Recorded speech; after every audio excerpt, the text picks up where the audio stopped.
আসসালামু আলাইকুম বন্ধুরা, দেখতেই পাচ্ছেন আমি বানাবো ডিম পেঁয়াজি। তো ডিম পেঁয়াজি মুচমুচে মুখরোচক ডিম পেঁয়াজি চলুন আমি বানাই।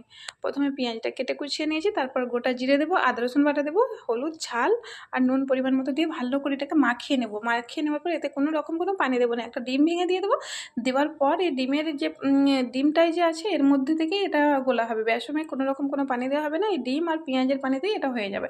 ঠিক আছে, এই যে এরকমভাবে ভালো করে মাখিয়ে নিলাম, জাস্ট 2 থেকে 3 মিনিট ভালো করে মুচড়ে মুচড়ে তারপর একটু খাবার সোঁটা দিয়ে দেবো, দিয়ে আর কাশ্মীরি লঙ্কা গুঁড়ো দেবো কালারটা সুন্দর হওয়ার জন্য। ঠিক আছে, তারপর এতে আমি 2 চামচ কর্নফ্লাওয়ার দিয়ে দেবো।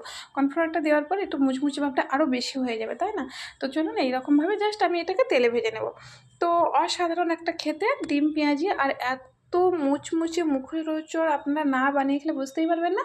তো এই বৃষ্টির দিনে রিমঝিম বৃষ্টিতে কি মনে হয় রোজ রোজ একঘেয়েমি কোনো খাবার ভালো লাগে না? তো এই মুচমুচে মুখরোচক পেঁয়াজি ডিম পেঁয়াজিটা অবশ্যই আপনারা বাসায় বানিয়ে খাবেন। আর আমার ভিডিওটা যদি ভালো লেগে থাকে একটা লাইক করবেন, আমার পাশে থাকবেন।